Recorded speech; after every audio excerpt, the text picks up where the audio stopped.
Origamic Threshold is officially my new favorite Treknobabble in the entire franchise. I'm Gayfesh, and today we'll be talking Star Trek Lower Decks Season 3, Episode 8, Crisis Point 2, Paradoxus. But before we get started, make sure to like, subscribe, and ring the bell. Spoilers ahead. If you don't remember Crisis Point 1, it was a wonderful pastiche of Star Trek movie tropes as our four characters roleplay on the holodeck. Well, this time, Boimler has written a sequel, and they're all set to play it out when he gets briefly called to Ransom's office. He returns in the middle of the opening credits looking like someone kicked his puppy. He doesn't even want to act out the romance plot with the unreasonably attractive scientist character, which hilariously leaves her standing alone having an identity crisis. The plot of the holonovel itself is again a nice pastiche of Star Trek movie plots. The Romulans have stolen a time travel device and are using it to go back in time and stop the Federation from existing. By my count, there are 4 Star Trek movies that heavily feature time travel, so of course they were going to go there. But Boimler gets distracted by a procedurally generated NPC on a planet preaching that he knows how to find the meaning of life, and decides to bail on his own story to pursue it. Mariner gets frustrated with him following a random story while Tandy and Rutherford get to go forward having fun with the actual plot, and she eventually bails on him. But once she talks to Ransom, she learns why he's acting so out of sorts.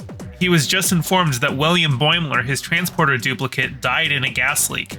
A meaningless death of someone who was, in virtually every way, the same person as Brad. So it makes sense he's looking for meaning in life, and she decides to go back in and join him on his quest, which ends up being a send-off mainly of Star Trek V, complete with traveling to a mythical world to find God. But because it's just being procedurally generated by the holodeck, all the giant rock god can provide is inspirational quotes you'd find on a Hallmark calendar. The god's name is Kiri Ha, and I won't spoil what that means because it's a hilarious joke, but think the most nonsensical V'ger-style reveal possible. Boimler, frustrated with his quest not giving any answers, ends up passing out from dehydration, and in his dream he finds himself on Kirk's ranch in Iowa. But Kirk ain't there. Instead, it's Sulu, and yes, George Takei is back to voice him. I think that makes Takei the only original series actor to cross over into 2 separate Star Trek spin-offs, if we're not counting the animated series. He's still got nothing on Jonathan Frakes, but still it's more than Shatner has done. Dream Sulu tells Boimler that if he spends his life obsessing over whether someone's death had meaning, he won't create meaning in his own life.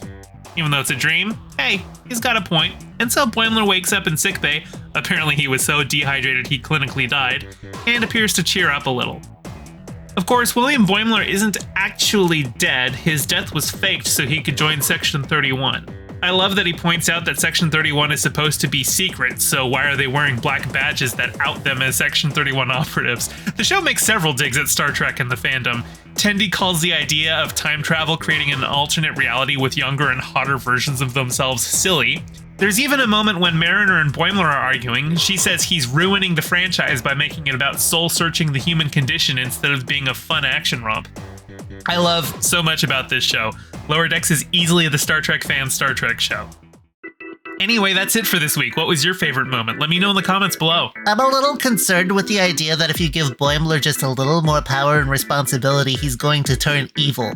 Be sure to like, subscribe, ring the bell, and share the video with your friends.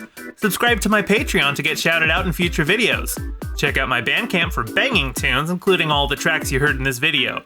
Follow me on Twitter at GayestFesh, and don't forget to check out my podcast, The Rest of Both Worlds, where I go through Star Trek The Next Generation with a friend who's never seen it. Thank you to all my patrons, with a special shout out to Piftle Cakes and Renee Vorbeck. Your support is greatly appreciated. See you all in the next video.